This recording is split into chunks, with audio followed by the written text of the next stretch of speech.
Morning morning leave వచ్చేవేంద్ర స్వామి.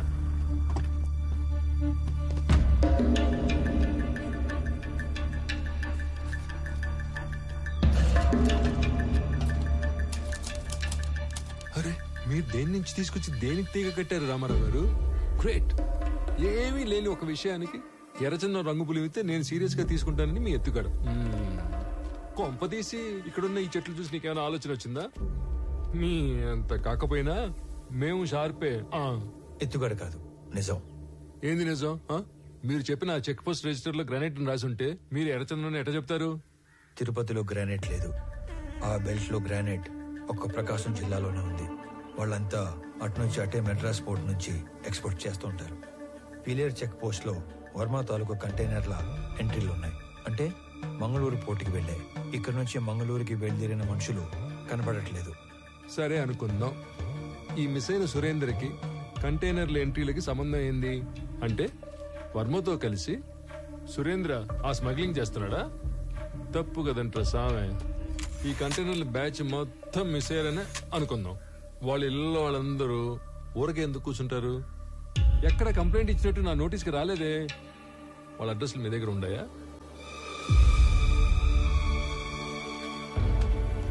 Sorry sir, నా దగ్గర వేరే డీటెయిల్స్ ఏమీ లేవు. సురేందర్ది చీటింగ్ కేసు కాదు, మిస్సింగ్ కేసు అని ప్రూవ్ చేస్తానని చెప్పాను, చేశాను. మీకు అఫీషియల్ గా మెమో కావాలంటే పంపుతాను. వద్దులే, మాకు ఈ మెమోలు డెమోలు ఏం వద్దులే కానీ మీ మిస్సింగ్ కేసు సీరియస్ గా తీసుకుంటాను. ఈడెవడ్రా సామి, అటు తిరిగి ఇటు తిరిగి మాల్కి దీనికి లింక్ పెట్టాడు.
చట్టంలో గవర్నమెంట్ ఉద్యోగానికి 1,00,000 బాధ్యతలు చేయాలని రాసి ఉంటది.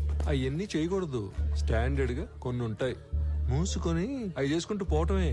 అట్ట కాదు, అవన్నీ బాధ్యతలు నేనే చేసేస్తా, ఏదో ఉద్ధరించేస్తా అని అంతు లగెత్తావు అనుకో, ఇదిగో ఇటు యాక్సిడెంట్లు అవుతాయి, ఇటు కాలు ఎరుగుతాయి.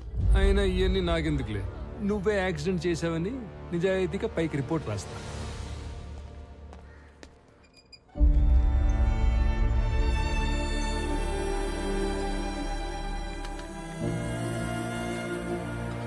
యాక్సిడెంట్ డైరెక్ట్ గా నీ వల్లే జరిగిందని యాక్షన్ తీసుకోక తప్పట్లేదు.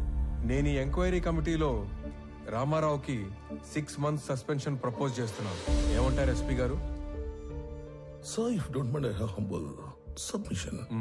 6 months suspension అంటే కొంచెం ఎక్కువని నా ఫీలింగ్.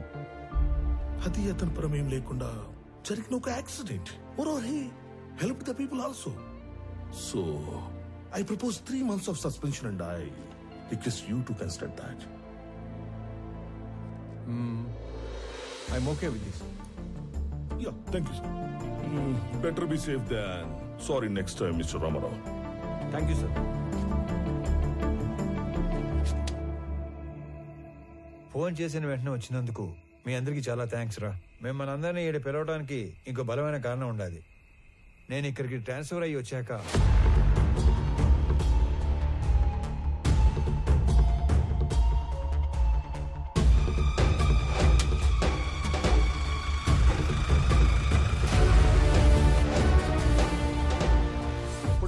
ఆయన కాలంలో ఆ పెద్ద వర్మ మా మెంబర్, ఈడసలు మా మెంబరే కాదు. పండి పండి. ఎవడో మాల్ తోలేవాడి గురించి మమ్మల్ని అడిగితే మేమేం చెప్తాం? మాల్ అంటే రకరకాలు ఉంటాయి సార్, అవన్నీ మాకు తెలీదు. సార్, మాల్ అంటే ఎర్రచందనం సార్. మిస్ అయిన 20 మందికి ఆ మాల్కి ఏదో సంబంధం ఉందని అక్కడే తెలిసింది. అయినా మావా, ఈ మిస్ అయిన వాళ్ళందరూ కర్ణాటక పోలీస్ కస్టడీలో ఉంటారేమో, ఒకసారి చెక్ చేసుకోవచ్చుగా? సలీం, ఆ లిస్ట్ లో ఉన్న వాళ్ళు ఎవరు పోలీస్ కస్టడీలో లేరు, ఆల్రెడీ చెక్ చేశాం. అందుకే నేను దీని రూట్స్ లోకి వెళ్ళాను. నేను మొదటిసారి తిరుపతికి వెళ్ళినప్పుడు శేషాచలం ఫారెస్ట్ తో పాటు చాలా చోట్ల తిరిగి స్మగ్లింగ్ గురించి డీటెయిల్డ్ గా తెలుసుకున్నాను.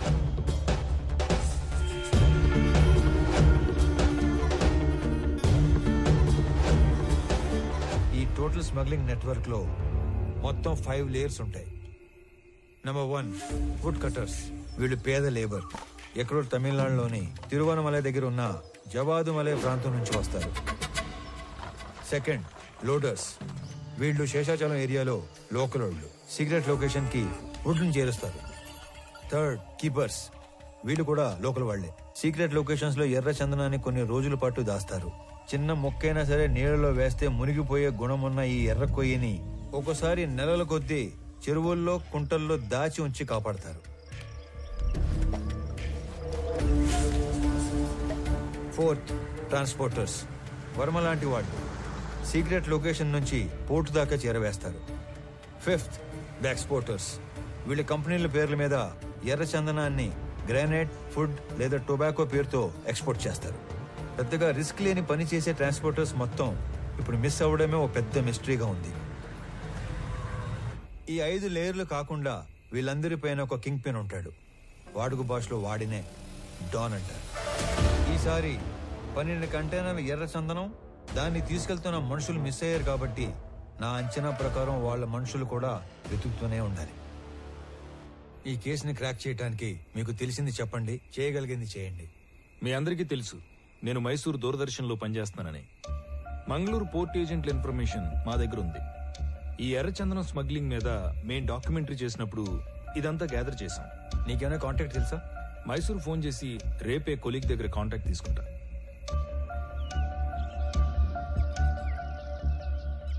నేను నీకు రాత్రి చెప్పినట్టుగానే మా ఆఫీస్లో కొలీగ్ కి ఫోన్ చేసి కాంటాక్ట్ తీసుకున్నాను. నువ్వు అనుమానించినట్టే పోర్ట్ ఏజెంట్ అప్పుడు మిస్ అయిన మాల్ కోసం తిరుగుతున్నాడంట. నువ్వు వెళ్ళి కలవచ్చు. సరే మరి నేను వస్తా. అలాగే.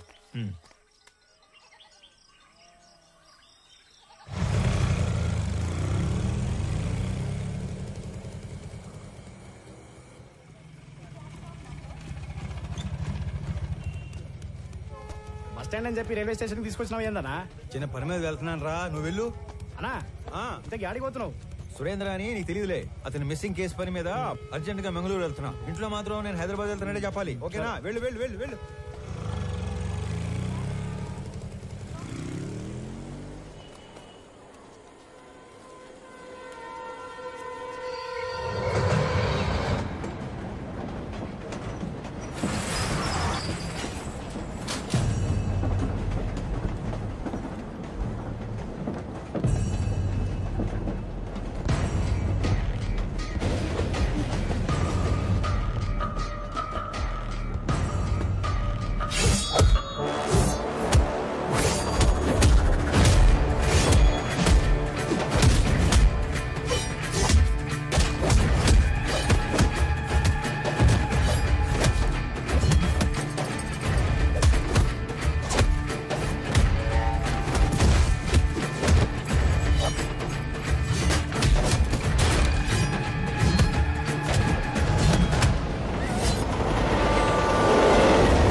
అనంత్, నువ్వేంట్రా?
బిడ్డ చురుగ్గా ఉండే కుర్రోడు. తల్లి అంత అయిపోయిళ్ళా? అదిగో వాడేనమ్మా ఇంట నా బిడ్డ తీసుకుపోయినాడు. ఇదిగో ముఖం కూడా చూడడానికి లేకుండా కట్లు కట్టి తెచ్చి పట్టేసినాడు.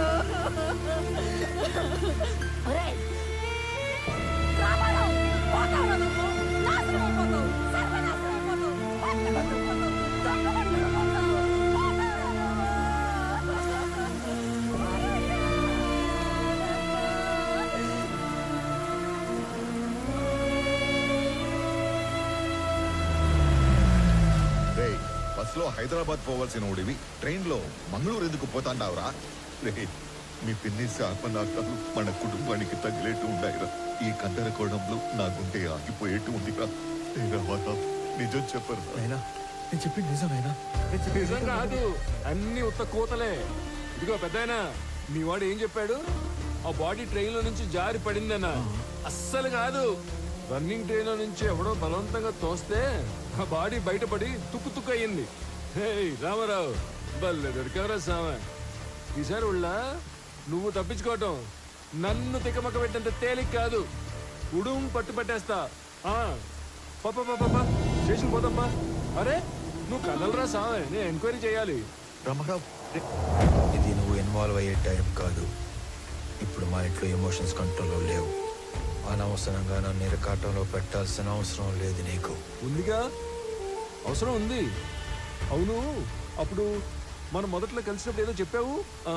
క్రిమినల్స్ నేరం చేసినప్పుడు దొరకటం కన్నా పోలీసులకి అవసరం ఉన్నప్పుడు దొరకటం ఎక్కువ. అదే మరి.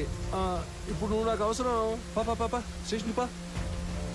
పైగా ఈ జనాలందరూ చూస్తున్నప్పుడు నిన్ను స్టేషన్ తీసుకెళ్ళడం నాకు ఇంకా అవసరం కాదు. వాటన్నిటికంటే ముందు నీకు నీ జాబ్ అవసరం. నువ్వు పుట్టింది ఒంగోలు రైల్వే ట్రాక్ పక్కన ఒక చిన్న గుడిసెలో. మీ తాత మీ నాన్నకిచ్చింది ఆ గుడిసె 6 డజను పందులు. మీ నాన్న నీకిచ్చింది ఒంటి నిండా దెబ్బలు, వీపు నిండా వాతలు.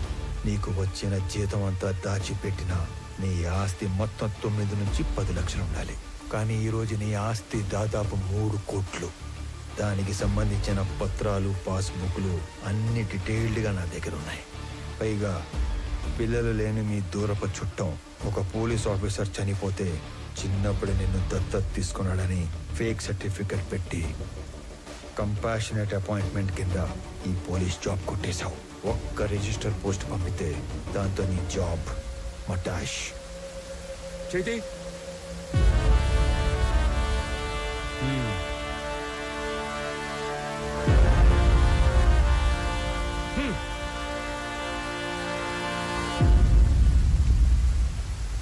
ఏందిరా, ఆ పోలీసు ఎంత బలంగా వచ్చినాడో అంతే భయంతో పోయినాడు.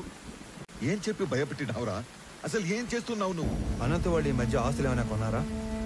ఎక్కువ డబ్బు వాళ్ళ చేతులు మారడం ఏమైనా చూసావా? నేనేం అడుగుతాంటాను, నువ్వేం అడుగుతాంటావు? రే, తండ్రి అయ్యుండి ఈ వయసు తండ్రితో అబద్ధం చెప్పకూడదురా. నేనేం అబద్ధం అనలేదు నాయనా. నేను ఎక్కువ బాధ పెట్టకూడదని నిజం దాచాను.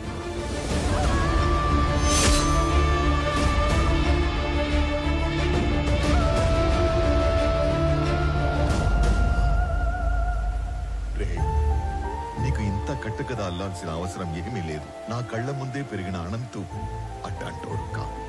ఈ రెండింటిలో ఏదో ఒకటి అబద్ధం. కానీ నమ్మటానికి మనసు ఒప్పుకోవడం లేదురా. పరాయ వాళ్ళు తప్పు చేస్తే ఒప్పుకోవటం, మన వాళ్ళు తప్పు చేస్తే ఒప్పుకోకపోవటం హిపోక్రసీ నాయనా.